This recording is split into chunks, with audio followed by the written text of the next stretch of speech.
La cultura del antiguo Egipto, fuente de la que emana la fascinación de tantos, tuvo su origen a orillas del Nilo. El río que nutre al país de Pida termina su recorrido en el Mediterráneo, donde sus aguas se dirigen irremediablemente. Allí se sitúa la ciudad de Alejandría, fundada por Alejandro Magno en el 331 a.C. y capital cultural del mundo conocido en la época, por encima incluso de la poderosa Roma. Por Alejandría pasaron relevantes nombres para la historia, pensadores, científicos o emperadores, pero nos queremos fijar en una figura especialmente misteriosa. Culta, elegante, trágica, intensa, inteligente, embaucadora, sensual.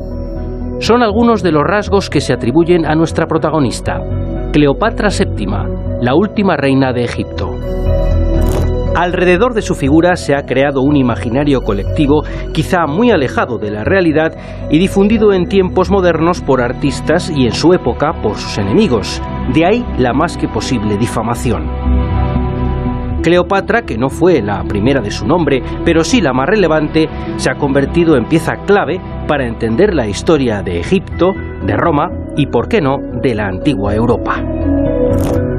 Para entender su relevancia, el Centro de Exposiciones Arte Canal de Isabel II de Madrid expone una muestra histórica que recorre la leyenda desde el mito hasta la persona. Cleopatra es el último faraón, la última faraona de un reino que había durado 3.000 años. Es decir, es una figura solo por eso histórica, pero además era también el final de la dinastía de los Ptolomeos, que fueron los sucesores de Alejandro en esas magníficas ubérrimas tierras del Nilo. En última instancia, también es la figura que va a entrar en contacto con Roma en el momento de máximo desarrollo y esplendor, y va a tratar de tú a tú con las figuras que van a cristalizar el Imperio Romano. La figura de Cleopatra es muy interesante porque en cierta manera cierra una época, ¿no? Es la última reina de Egipto, cierra ese periodo, ¿no? Y pues desde luego su figura es muy importante desde el punto de vista que es atípico que una mujer ocupara el trono, ¿no? Es realmente excepcional, ¿no? Sucedió de manera un tanto casual, pero realmente las habilidades de Cleopatra como figura histórica fueron muy importantes, ¿no? Por ejemplo, consiguió cesar, digamos, ese movimiento del mundo romano de anexionar Egipto como una provincia más, ¿no? Ella realmente consigue frenar con sus habilidades políticas ese movimiento, ¿no? Realmente sus logros son importantes. Es una época muy interesante, muy compleja, es una época en la que conviven en Egipto dos culturas, la cultura griega y la cultura egipcia faraónica, y yo creo que es un periodo muy interesante en el que se enriquecen mutuamente esas dos culturas, ¿no? Aparte que es una época atípica, digamos, desde el punto de vista del Egipto faraónico, porque en realidad el país está dominado por una dinastía extranjera, ¿no? El Centro de Exposiciones Arte Canal de Isabel II de Madrid ha reunido una más que interesante colección de objetos relativos a Cleopatra, lo que supone un intenso trabajo de organización, montaje y comisariado. Son varios los museos y colecciones privadas que han facilitado objetos relacionados con la última reina de Egipto y la trascendencia de esta en las culturas posteriores. Sin ir más lejos, la nuestra, la española, salpicada indiscutiblemente por la fascinación que el pueblo de los faraones suscitó en la península ibérica. Un minucioso trabajo digno de la alargada sombra que a lo largo de los siglos ha proyectado Cleopatra. Pues esta es una gran exposición sobre Cleopatra. Es la exposición de Cleopatra que le ha dedicado más espacio, más volumen, y pueden ver más de 450 piezas de 80 museos de todo el mundo. Es decir, es un ambiente magnífico para pensar y repensar lo que fue la gran figura de Cleopatra. La visita a Egipto y el acercamiento a Cleopatra se divide en varios escenarios expresamente separados. La bienvenida la ofrece la puerta de un templo egipcio.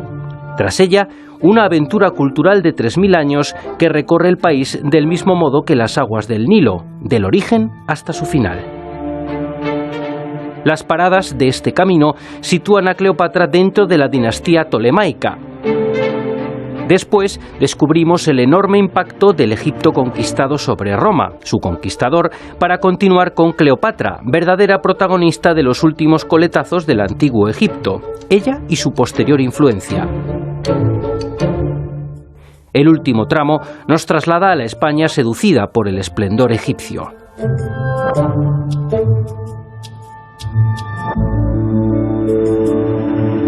Y a mitad de camino, una reproducción a todo color de cómo debió ser originalmente el templo de Devot, compañero ya insustituible del paisaje madrileño.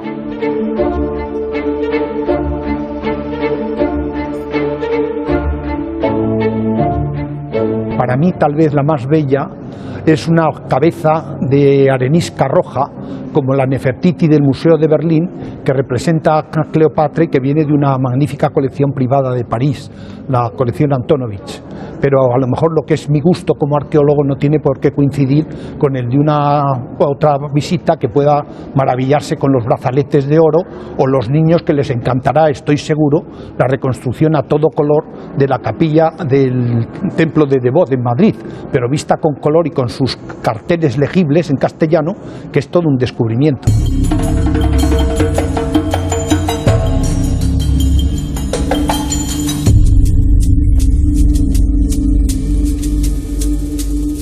La fascinación por Egipto realmente comienza en la propia época griega, en época grecorromana. O sea, son los propios griegos y posteriormente los romanos los que sienten esa fascinación.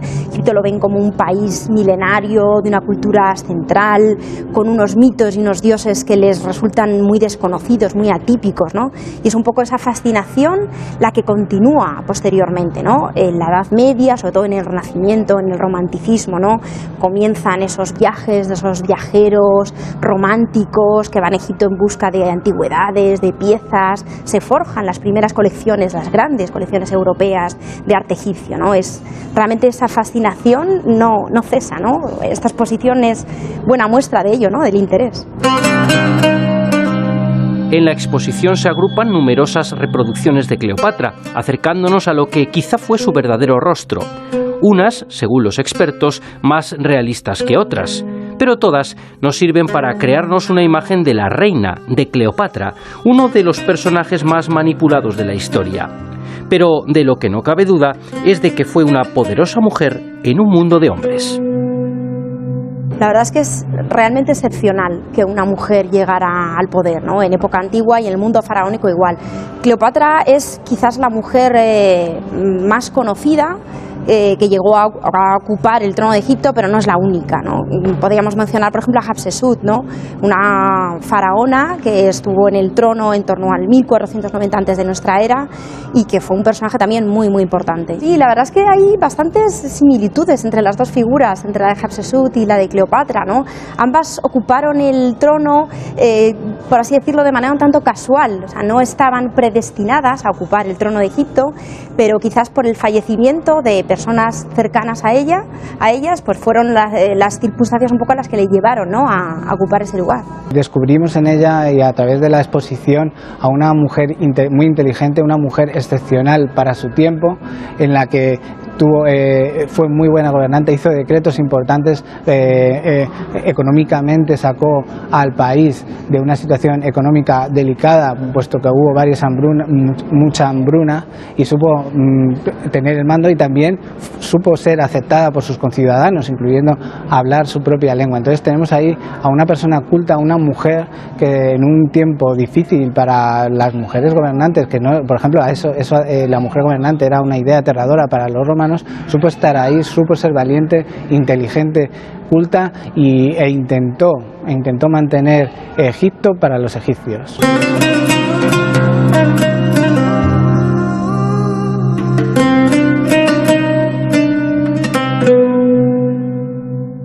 Fue capaz de aliarse con los dos hombres más poderosos de la tierra junto a ella, que fueron Julio César y Marco Antonio, y supo hacerlos aliados, incluso pues tuvo un hijo pues Cesarión, Ptolomeo XV, con Julio César, y también tuvo hijos con Marco Antonio, sobre que tenía unos motivos tanto políticos como personales, pero supo hacer y atraerse a su causa a esos personajes que eran muy poderosos para la época. Lo sabemos por las fuentes clásicas que era una mujer bastante excepcional. Es una mujer que aprendió lengua egipcia, que se sentía muy atraída por la cultura faraónica, que incluso se hacía representar como una especie de reencarnación de Isis, una de las divinidades más importantes de Egipto, y a la vez fue una mujer que desde el punto de vista político pues supo manejar muy bien las situaciones, sobre todo frente a Roma, ¿no? Era una mujer probablemente muy bella, culta, muy inteligente, digamos una personalidad bastante atrayente. Otro elemento histórico del que no cabe la menor duda es de la posterior trascendencia de Egipto sobre otras culturas. Sin ir más lejos, la romana, una de las más importantes que han rodeado el Mediterráneo y coetánea en los últimos coletazos egipcios, precisamente cuando ella, Cleopatra, disfrutaba o sufría su posición de última reina. Pues es una época enormemente interesante porque aunque Roma conquista Egipto, digamos militarmente, políticamente y la absorbe en el imperio, va a ser la religión, la cultura refinada de Egipto, sobre todo sus religiones de tipo orientales, mistéricas, mucho más sentidas que la ritual concepción de la religión romana, lo que va a conquistar a Roma y luego se van a expandir por todo el Imperio Romano. Y entonces, como había sido Alejandría, la gran fundación de Alejandro Magno, como un polo de encuentro de Oriente y Occidente, en ese sentido, estas aportaciones de la cultura milenaria egipcia a la cultura romana van a perdurar a lo largo de toda la antigüedad y van a ser una de las características de estas etapas avanzadas del Imperio Romano.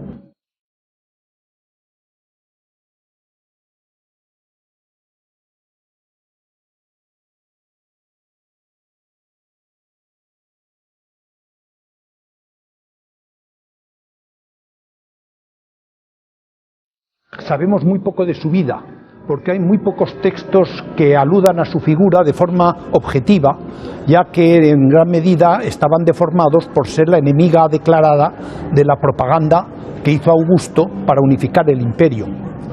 En ese sentido, como hay pocos datos, han sido los literatos y los artistas los que han recreado su figura y le han añadido un aura de creciente interés que todavía perdura en nuestros días. Por ejemplo, ha traído muchísimo las producciones cinematográficas, algunas muy conocidas por todos nosotros, y eso forma parte del prestigio, del mito de esta figura histórica. Aquí rebosante de vino y de autocompasión para conquistar a César. Mención aparte merece la famosa Cleopatra de Mankiewicz, protagonizada por Elizabeth Taylor y Richard Barton. El espectador se encontrará con varios de los trajes con los que la actriz se enfundó en la piel de Cleopatra. De mi miedo. Pero César no lo permitirá. Es un icono de la cinematografía y yo creo que lo que ofrece es una imagen basada mucho en los testimonios de los literatos romanos que vieron en Cleopatra pues esa sensualidad, y entonces se refleja muchísimo esa sensualidad que retrataban los eruditos, los dramaturgos posteriores romanos, que fue una propaganda negativa que hizo el emperador Octavio. Entonces, de esa imagen de sensualidad y de atrapar hombres que reflejaban esos literatos.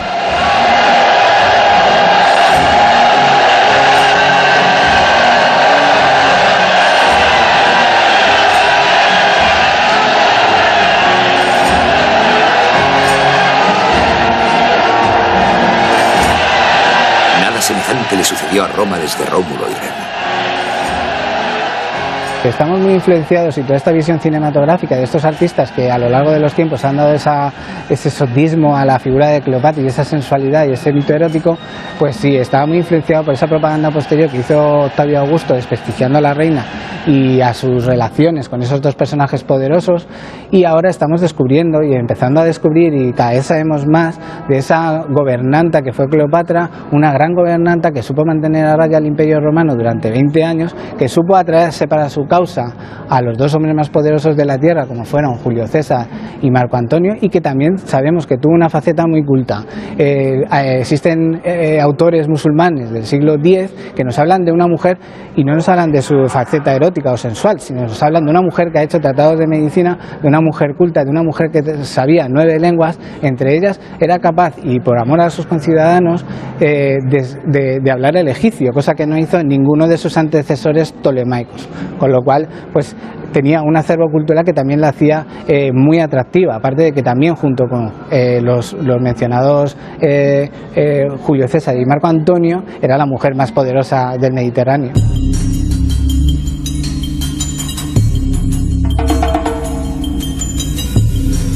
Y como toda historia, fantástica o real, la de Cleopatra tiene un final, y en su caso ampliamente representado en las artes pictóricas posteriores, dotando al último faraón de un aspecto distinto según la época en la que fuera representada.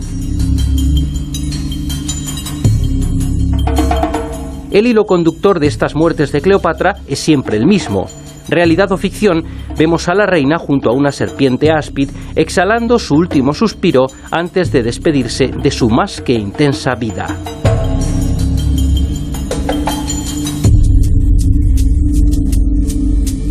Parece ser que Cleopatra buscó un final rápido para su vida, pero en las investigaciones actuales se está poniendo en duda que una cobra egipcia pudiera, lo que es la realidad de ese episodio, pudiera ser así, puesto que aunque la muerte por cobra egipcia se produce en una hora, es detrás de intensos dolores. Por tanto, se piensa que en la realidad podría haber sido otro instrumento mucho más rápido, como una aguja de un peine o otro tipo de... Pero el caso es que la cobra egipcia tenía un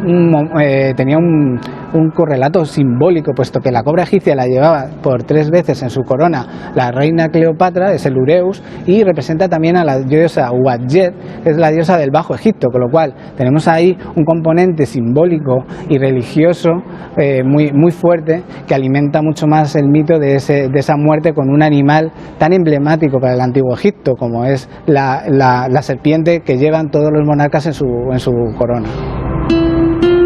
No está probado el asunto de la serpiente, aunque sí está a la altura de su atemporal leyenda, a pesar del transcurrir de los siglos.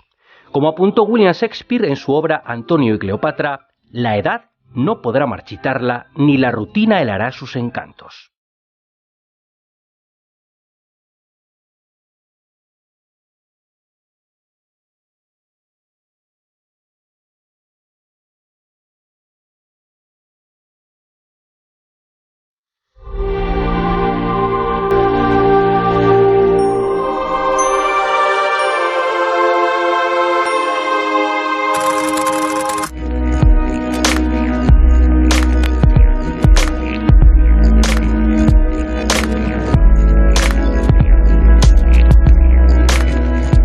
Bueno, el estudio que hemos publicado en la revista Nature lo que nos constata es por primera vez evidencia de violencia entre grupos, entre cazadores-recolectores, porque hasta ahora lo que teníamos, las evidencias que teníamos arqueológicas de violencia entre grupos era sobre todo a partir del Neolítico, relaciones neolíticos, productores de alimentos con cazadores-recolectores y luego obviamente con sociedades más jerarquizadas, etcétera, ¿no? Lo capital del trabajo es que por primera vez tenemos constatación de violencia entre grupos de cazadores-recolectores, entre ellos.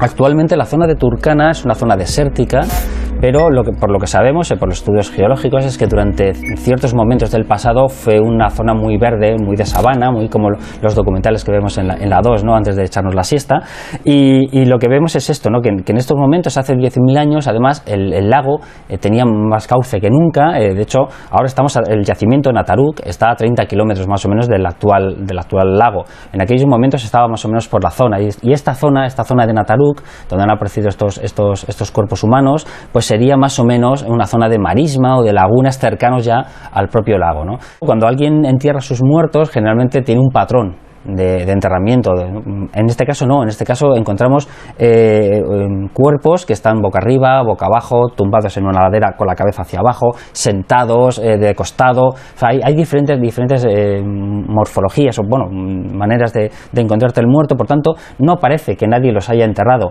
pero además Esto es una evidencia menor en cuanto a la violencia, ¿no? Tenemos evidencias mucho mayores, que son, por ejemplo, las fracturas, marcas de impacto, algunas flechas incluso todavía clavadas, por ejemplo, en uno de los individuos tenía una flecha clavada de obsidiana en el cráneo. Tenemos algunos con algunos microlitos también clavados se encontraron dentro de la caja torácica. Un montón de especímenes con fracturas, por ejemplo el que fue portada de Nature, que tiene un golpe en un lateral, primero le rompieron el temporal, probablemente con una maza o algo similar, le dieron luego otra vez un golpe en la mandíbula, también se la rompieron, y por último le aplastaron la cara. O sea que tenemos evidencias que, además, unido a que estaban desperdigados y puestos de cualquier manera, pues nos indican obviamente que allí hubo un evento violento. Una de las evidencias más interesantes es que las piezas con las que están hechas las puntas que se han encontrado dentro de los cuerpos son de obsidiana. La obsidiana no es fácil de encontrar en la región del Turkana porque viene de fuera. Por tanto, pues puede sugerir, no estamos seguros, pero puede sugerir como hipótesis que el escenario más plausible que nosotros valoramos es que había un grupo que se vio sorprendido por otro.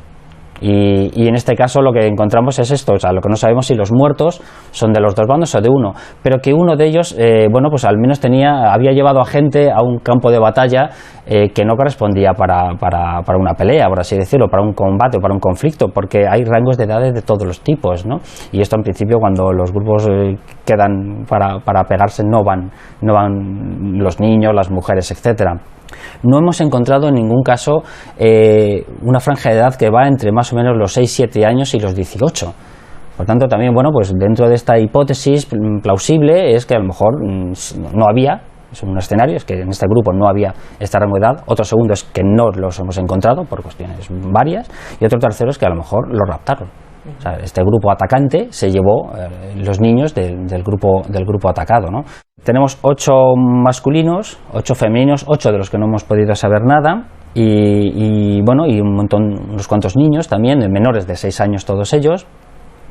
Y entre ellos, algunos aspectos bastante interesantes, algunos especímenes bastante interesantes. Por ejemplo, una mujer que estaba en un avanzado estado de gestación, ¿no? Hemos encontrado dentro de su cavidad ventral restos de un feto que tendría entre 6 y 8 meses de gestación. Por tanto, también nos ayuda un poco también a entender un poco la brutalidad del momento. Sí.